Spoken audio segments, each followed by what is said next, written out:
toutes et à tous, j'espère que vous vous portez bien, que ça va, que vous gardez le moral. Alors aujourd'hui nous allons faire Europe. Alors j'ai fait un France 2 et en fait je le mettrai après l'Europe. Voilà, comme ça j'ai dit je vais pas trop casser le moral, surtout vu les lois qui vont passer pour la fin de vie. Très bonne émission sur Twitch de Juste Milieu. Donc je me suis dit ouais non on va pas les achever quand même, on va pas faire tu vois France spéciale économie et après encore en France, ça va faire trop en fait pour eux, enfin pour moi aussi d'ailleurs. Avant de commencer, je voulais remercier tous ceux qui me regardent sur Odyssée parce que je fais de plus en plus de vues. Alors figurez-vous qu'il m'est arrivé un truc de fou. Je vous explique, je me pose encore la question, je n'arrive pas à comprendre ce qui s'est passé. Je vais pour mettre ma vidéo science sur Odyssée. Je vois que sur ma vidéo internationale, j'ai un commentaire. Donc le deuxième depuis 5 ans. Donc je me dis bon, on va y aller.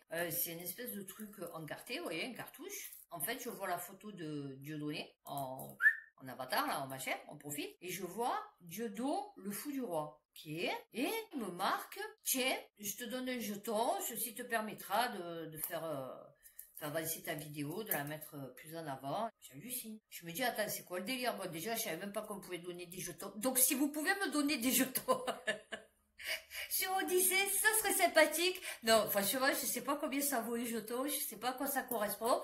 Je sais qu'il y a un truc en haut où j'ai 18, 30, enfin du coup 19 maintenant. Donc je voulais remercier cette personne. Je ne sais pas si c'est vraiment Dieudonné. Ça me paraît un peu chelou que le mec qui se fasse passer pour Dieudonné. Enfin bon, après ça arrive, hein. Enfin, je veux dire, bon, qui relaie ses vidéos, j'en sais rien. Je m'en suis pas remis encore. Donc je peux pas vous dire, je suis encore dans le flou. Ah, voilà, un peu comme la France et l'Europe, et le monde d'ailleurs. Et donc, je ne sais absolument pas si c'est le vrai Dieudonné. Donc, je savais absolument pas quoi répondre. Et j'ai dit, ben merci, c'est gentil. Et j'ai dit, j'ai vu tous vos spectacles. Donc, je sais pas. Ou le mec, il va se faire mort de rire, il va se dire, ah là, je crois que c'est Dieudonné. Ou c'est vraiment Dieudonné. Et donc, du coup, ouf.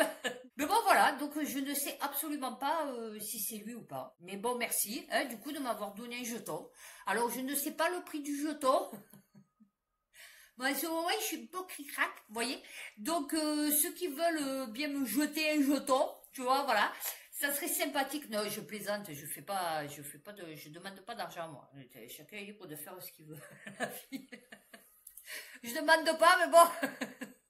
Si vous pouvez un peu m'en donner. Non, parce que là, il faut que je cherche mon téléphone. C'est pas vrai, je rigole, ça va, oh là là.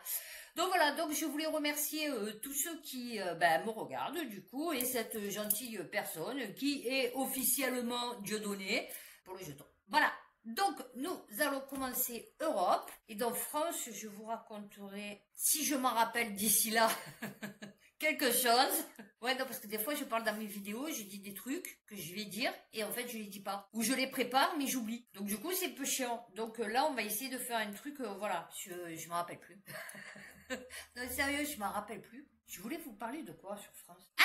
Sur mon RSA, enfin sur la CAF. Donc je saurai qu'à un moment donné de ma vidéo, si je perds le fil, et j'ai parlé de ça. Nous allons commencer, France Info. Taxe européenne sur les géants du numérique. L'Irlande s'opposera fermement, avertit le Premier ministre irlandais. Eh ben ouais, c'est pas eux qui se sont fait 5 milliards de bénéfices l'année dernière. Puis je crois que c'est le seul pays de l'Union européenne, puis je crois qu'il fait partie. Et ouais, je suis con, je viens de lire le titre. Non mais sérieux, Bruxelles brandit la menace d'une taxe sur les revenus publicitaires des géants du numérique américain. Non mais surtout qu'après j'en ai une autre, complètement paradoxale. Voilà, là aussi, hein, une mesure que l'Irlande, devenue un pivot fiscal des GAFAM en Europe, rejette. Ah bah oui, tu parles. C'est la bombe fiscale qui fait trembler Dublin. Ursula von der Leyen, la petite cochonne avec une grosse langue. Ouais, on peut rajouter à mesure. La présidente de la Commission européenne a prévenu si un accord avec les États-Unis échoue, l'Union européenne n'hésitera pas à taxer les revenus publicitaires numériques des grandes entreprises américaines du numérique. Et ouais. Une mesure qui met l'Irlande dans une position délicate? Ben non, parce que du coup, là, ils viennent te dire qu'ils s'opposeront fermement. Donc, bon, du coup, elle n'est pas délicate, ils ont déjà posé leur truc, quoi, tu vois, c'est ce que je veux dire. Il y a une trentaine d'années déjà, l'Irlande a lié son destin à ces géants de la tech. Les GAFAM, bouh. Méchants GAFAM, Google, Amazon, Meta, ils ont tous choisi de s'installer à Dublin, attirés par un faible taux d'imposition sur les sociétés, 12,5, relevé il y a peu à 15% sous la pression européenne. Oh bon oui, attends, oh, combien c'est nous, c'est 4-5? Non, je sais pas, c'est combien? L'Irlande s'oppose fermement à toute taxe européenne ciblant les... Ben voilà. Donc quand c'est délicat, c'est que tu vois, tu oses pas. Tu vois, c'est délicat. Ah, je vais pas trop me prononcer, c'est délicat, elle va le prendre mal, tu vois. Mais là, non, là, quand tu dis l'Irlande s'opposera fermement à toute taxe européenne ciblant les gens... Non, c'est pas délicat. Voilà. Beaucoup de capital regardent avec méfiance les liens étroits qu'entretient l'Irlande avec les géants américains de la tech et de la pharmacie. Ah bah oui, ce n'est pas seulement une question de recettes fiscales confortables perçues par l'Irlande. Ce qui dérange beaucoup d'États membres, c'est la perception largement partagée que Dublin applique un régime de régulation très souple. Ah bah oui, alors là c'est plus souple, hein. On est sur du Houdini. Tu vois, voilà, on est sur du Houdini. En choyant ces entreprises technologiques, même si cela va à l'encontre des règles de l'Union européenne. Oh bah oui, faut pas les choyer, hein. Ah non. Une forte dépendance de l'UE aux infrastructures numériques américaines. Non, c'est une blague. Mais non, c'est une... Comment une forte dépendance? Mais demain, si l'Amérique, elle coupe ce qu'elle nous envoie, on vit plus, en fait. Limite, on n'a plus d'électricité, on n'a plus, bon, d'armée, parce que du coup, c'est tous relié avec les satellites américains, machin et tout. On n'a plus de films, hein, voilà, on n'a plus de musique, on n'a plus de Internet, la base, tu vois. Non, non, mais lol. Plus d'ordinateur, je peux plus faire mes vidéos. Comment je fais, quoi? Jusqu'à présent, la Commission européenne a adopté une approche mesurée et réfléchie. Oh bah oui. Ah non, nous, ils nous défoncent, mais là, c'est mesuré et réfléchi. Ah ouais, non, là, vous allez voir, on va payer encore un truc, parce qu'on respecte pas je sais pas quoi. Et là, ça va. Alors, ça va être un peu mélangé. Ouais, ça va être un peu mélangé. Guerre en Ukraine. La Commission européenne propose de mettre fin à toutes les importations de gaz russe d'ici fin 2027. France Info. Alors, Ursula, je suis au gaz. Ah ouais, non, je suis au gaz, moi. Donc, si tu me coupes le gaz russe, je fais comment pour manger, me chauffer, voilà, par le four. Mais bon, du coup, quoi que ça peut servir de chauffage aussi, ah, en plus de faire de la bouffe. Plusieurs fois reportée avant sa présentation mardi au Parlement européen à Strasbourg, cette feuille de route va maintenant être soumise aux États membres et aux eurodéputés. Oh bon. Ouais, c'est dans la poche, hein. Ah ouais, on va dire que c'est dans la poche, hein. Aujourd'hui, l'Union européenne envoie un message très clair à la Russie et aussi au peuple français en leur disant qu'ils vont bientôt se serrer la ceinture pour pouvoir payer leur gaz 4 fois plus cher. Non, c'est pas vrai, hein. Vous avez vu, hein, j'invente bien, c'est fluide, hein. Ouais, non, hein, vraiment. L'Union européenne envoie un message très clair à la Russie. Plus jamais nous permettrons à la Russie d'utiliser l'énergie comme arme contre nous. Donc tu préfères mieux carrément te faire exploser toi, quoi. C'est ça. Et ouais, non, parce que là, tu veux plus que la Russie, elle utilise ça comme arme.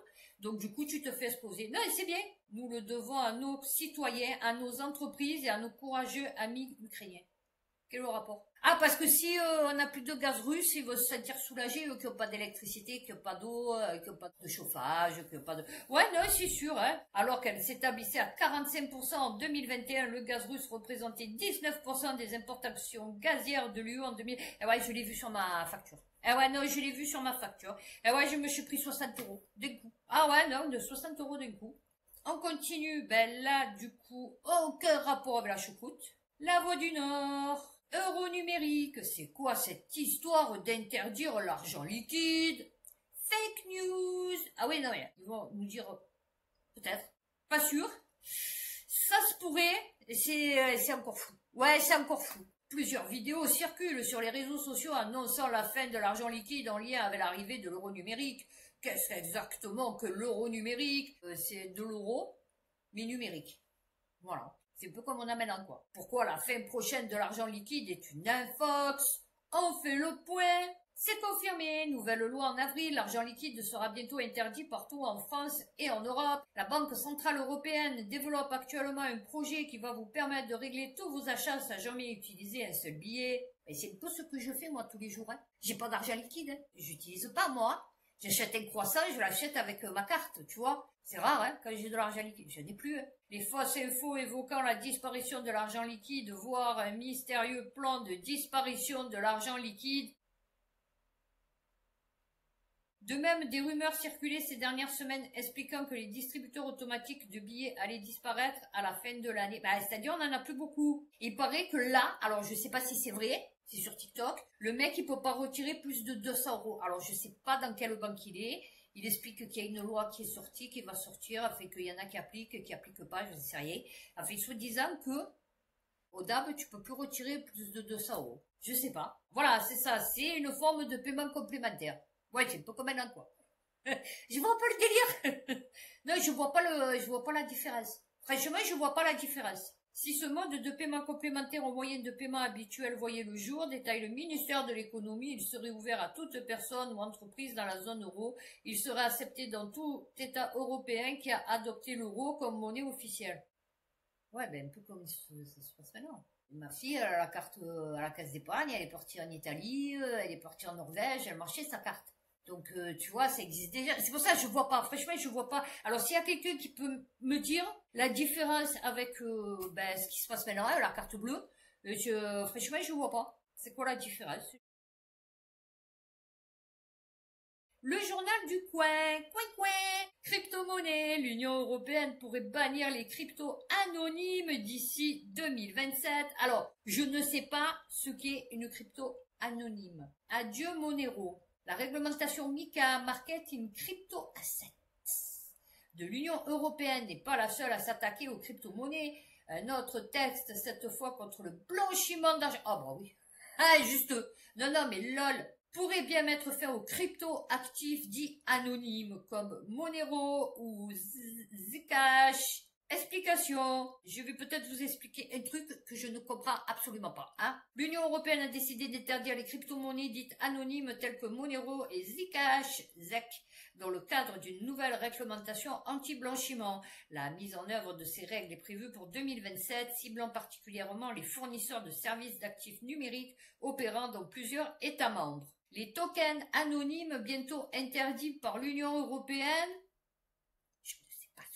Comme le rapporte l'European Crypto Initiative, l'Union européenne serait sur le point d'imposer des règles anti-blanchiment, qui interdiraient les crypto-monnaies dites, oui, non, mais ça y est, c'est bon, tu me l'as dit. Alors, selon le règlement anti-blanchiment, les institutions de crédit, les institutions financières et les fournisseurs de services d'actifs numériques, les CASP, seraient interdits de gérer des comptes anonymes ou des crypto-monnaies préservant la confidentialité telles que Monero et Zcash. La mise en œuvre de ces mesures devrait intervenir d'ici 2027. Ah, bougez-vous! Lors de la phase initiale, l'AMLA prévoit de sélectionner 40 entités avec au moins une entité par État membre. Selon le manuel AML de l'UECI, le processus de sélection devrait débuter le 1er juillet 2027. Des seuils de matérialité pour s'assurer que seules les entreprises ayant une présence opérationnelle substantielle dans plusieurs juridictions sont prises en compte pour une surveillance directe. Ces seuils incluent un minimum de 20 000 clients résidant dans l'État membre hôte ou un volume total de transactions supérieur à 50 millions d'euros. Je ne comprends absolument rien à ce que je vous ai lu, mais voilà, comme ça, moi, vous serez au courant. Vous voyez, comme quoi on peut lire des trucs et pas les comprendre, en fait. Non, c'est pas que je le comprends pas, il faudrait que je m'y intéresse, mais bon, je m'y intéresse pas, donc du coup, je sais pas de quoi ça parle, quoi, en fait, je sais pas ce que c'est des tokens, des anonymes, des crypto-anonymes, je sais pas quoi, là. Puisqu'on en était sur du blanchiment, la société européenne qui gère les avoirs russes saisis va transférer 3 milliards d'euros à des investisseurs occidentaux. Ah, ça va, vous avez compris que je plaisantais quand j'ai dit en corrélation. Avec le blanchiment, l'Union européenne a modifié fin 2024 son régime de sanctions pour autoriser le versement de fonds à des investisseurs occidentaux en dédommagement de la confiscation de leurs avoirs par Moscou. Oh bah oui, attends. Alors, est-ce que c'est des Européens au moins? avec 180 milliards d'euros. Euroclear, ah ouais, qui est pas clair. Ah ouais, non, mais c'est Euroclear qui est pas clair. Détient la majorité de ses avoirs russes gelés. Les Occidentaux ont déjà puisé dans les avoirs russes gelés pour financer des prêts et dons à l'Ukraine, aux grandes dames de Vladimir Poutine qui dénonce un vol. Ben ouais, un peu. Ben, c'est-à-dire, moi, si je te prends des billets chez toi, et qu'après, je les distribue à des gens, ouais, c'est du vol à la base, hein, tu as vu? Les investisseurs occidentaux comptabilisent de leur côté des dizaines de milliards d'euros d'actifs bloqués en Russie, que ce soit... Oui, non mais d'accord. Tu me dis, je te tiens par la barbichette. Eh ouais, non mais tu vois, je te tiens, tu me tiens par la barbichette. Le premier qui rira aura eu ta pète. Nous avons reçu l'autorisation de notre autorité compétente de débloquer... Ah oui, alors, notre autorité compétente, c'est la Commission européenne, hein, c'est Ursula, avec sa grosse langue, et les mettre à disposition... Alors, mais c'est qui les participants? Clearstream, une branche de la bourse allemande qui, comme Euroclear, stocke des... Oui, non mais d'accord. Ah, ils le disent pas, hein? Ah, parce que oui, alors, il y a tout qui est clear. Non, parce que tu as Euroclear, tu as Clearstream. Non, non, mais c'est pas le truc pour les bouteilles. Pour faire du soda, là, je sais pas quoi. Ça m'a fait rire. Droit de douane. L'Union européenne propose d'augmenter de 50 milliards d'euros ses achats de produits américains. Et il devait avoir une bonne derche.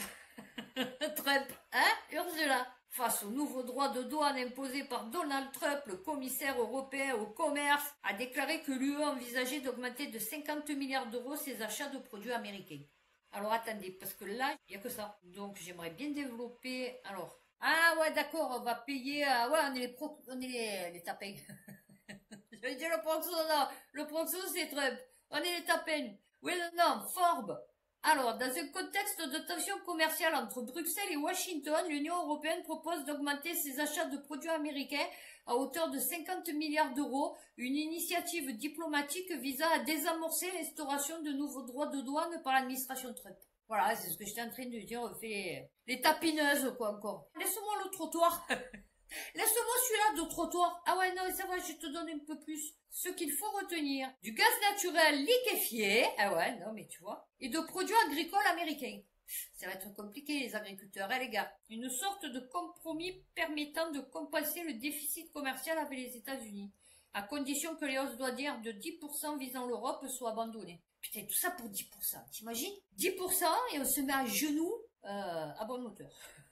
Voilà. Non, il y a que ça à dire à bonne hauteur. Ah ouais, non mais... Non, voilà, parce que je voulais savoir, ah ouais, les produits agricoles et le gaz. Et comme par hasard, en 2027, hein, ils comptent arrêter le gaz. Ah ouais, non, c'est bien, hein. Le timing est bon. Ah ouais, non, mais le timing est bon. Ouais, c'est dur à dire. Là aussi, on passe sur du beau, sur du bon. Le monde, réarmement de l'Europe. 16 pays de l'UE demandent à être dispensés des règles de stabilité budgétaire pour pouvoir augmenter leurs dépenses militaires. Bon, oui, attends.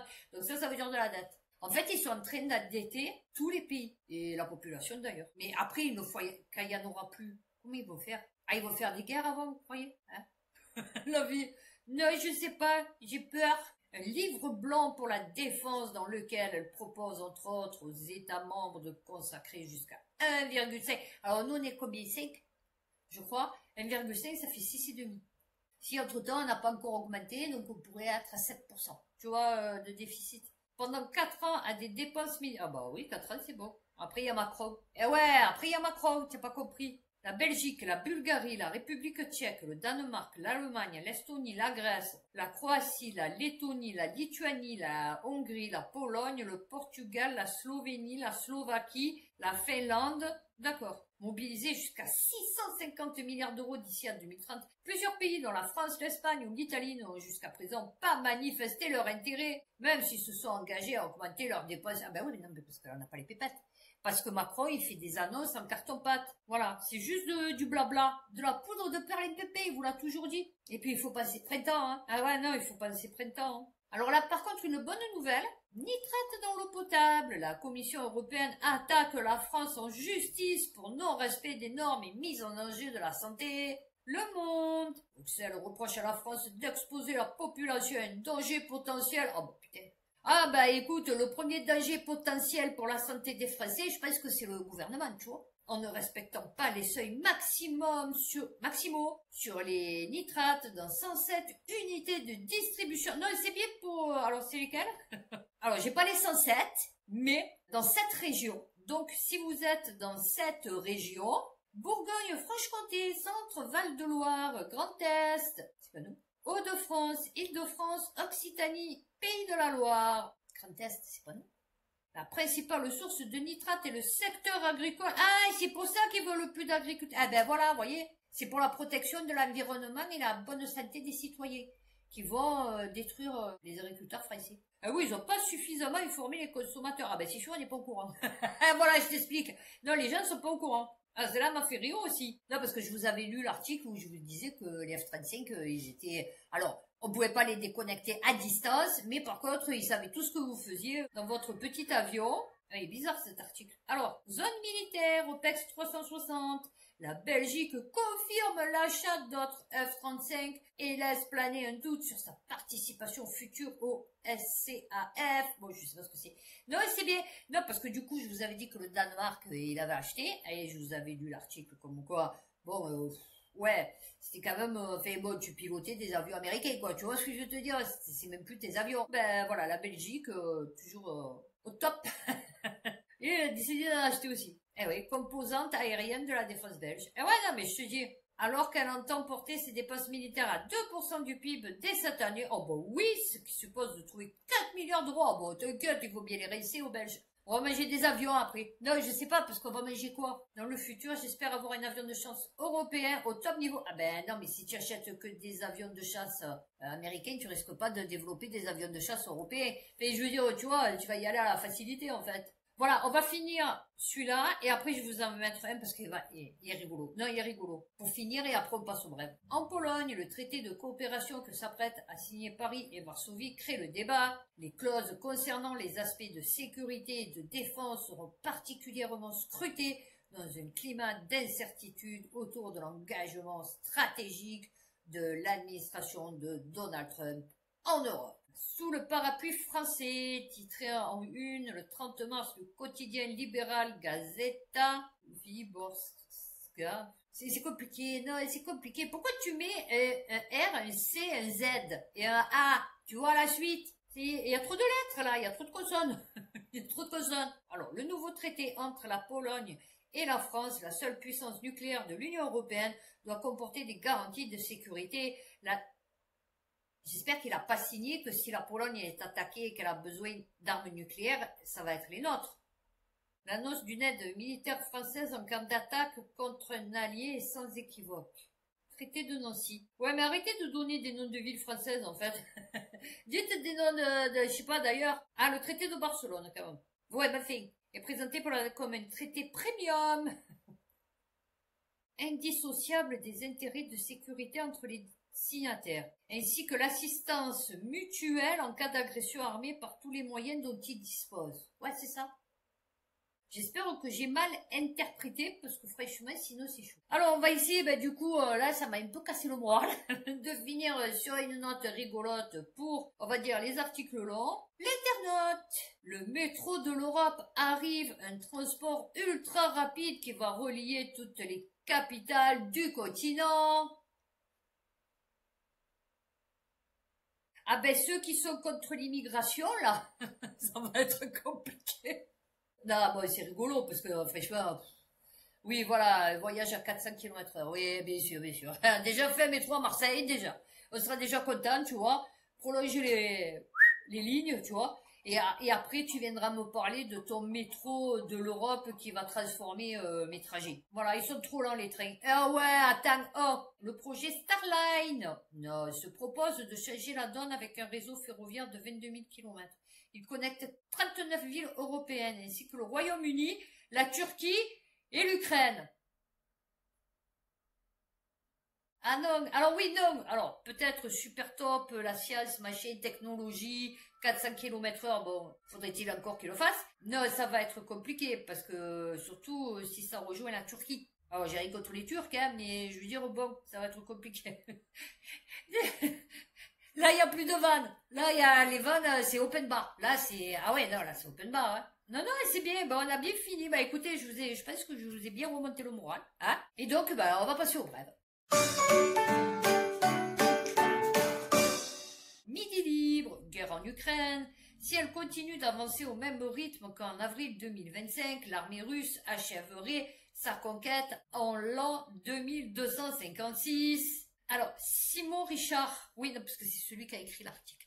Simon Richard, je crois que là tu te trompes, parce que je crois que Poutine n'a jamais voulu envahir l'Ukraine, parce que s'il aurait voulu vraiment envahir l'Ukraine, il aurait envahi l'Ukraine. Tu vois, voilà. C'est pas son plan. Lui, il veut la Crimée, Odessa, machin, et remonter jusqu'au Donbass. Tu vois, donc... non, c'est pas, au moins tu as été payé pour faire quelque chose, mais je veux dire, bon, ça servait à rien. Tu vois, parce que c'est pas le projet, en fait. Voilà, non, c'est bien qu'on a encore du journalisme professionnel. Tu vois, qui a bien fait son boulot, qui comprend bien chaque chose. Tu vois, non, non. France Info, suppression d'emplois dans la sidérurgie. L'Europe appelée à l'aide, la France se couche devant ArcelorMittal. Eh ouais, non mais le plus qui m'a fait rire, c'est ces journées qui n'avaient pas compris que le mec d'ArcelorMittal, il lui a dit oui je délocalise, mais sans suppression de postes, en fait c'est pas possible.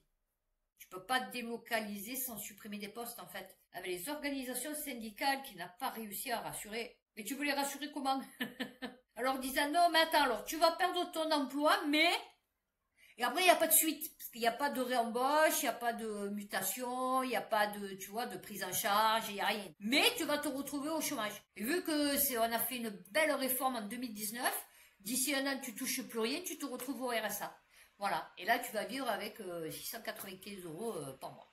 Et encore, on va te le supprimer si tu respectes pas toutes les conditions. Ah ben là encore une bonne nouvelle. Le Figaro, l'Union européenne veut rendre les contrôles techniques annuels obligatoires pour les véhicules de plus de 10 ans. Bon, c'était les voitures, mais c'est pareil. L'objectif serait d'améliorer la sécurité routière.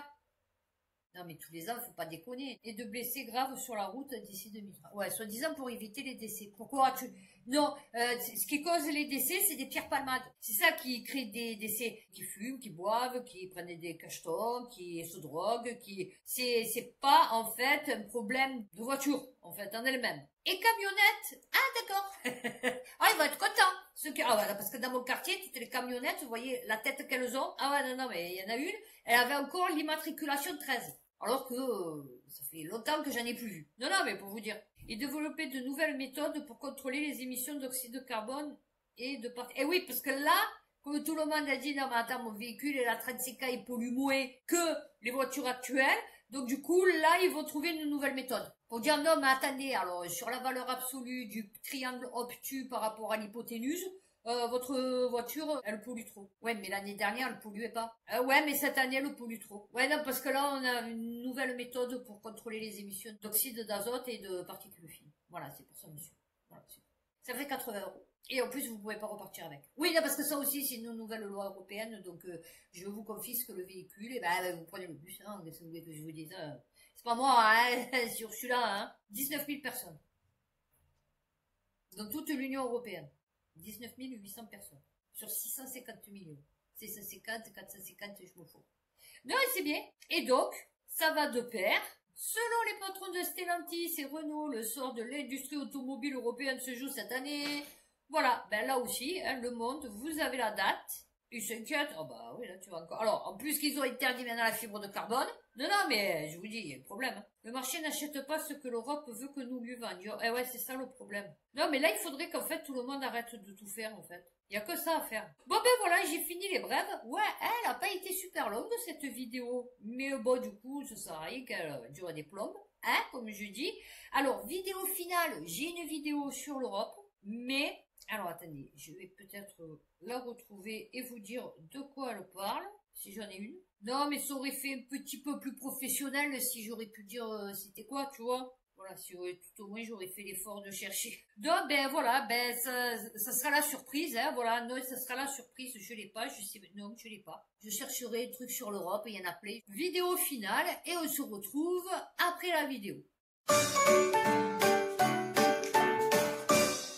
Wow, le président a réuni les représentants de 30 pays alliés à l'Ukraine. Waouh! Il va envoyer des troupes de réassurance. C'est nouveau, ça vient de sortir, c'est la nouvelle invention du psychopathe. En réalité, alors que ce projet est poussé pour espérer peser dans des négociations de paix dont les Européens sont exclus, aucune décision n'a été prise. Ah si, une équipe franco-britannique avec des spécialistes de la doctrine, des ressources humaines ou encore de l'entraînement. L'objectif, un travail étroit avec les Ukrainiens pour concevoir l'armée ukrainienne de demain. Waouh, les Russes font pipi dans leurs culottes. Et au passage, après avoir coupé dans le budget 2025, ils donnent 2 milliards aux mendiants calenés plein de farine. Je vous rappelle qu'on est à 1 million près en France. On a retiré 52 pauvres millions à l'éducation nationale,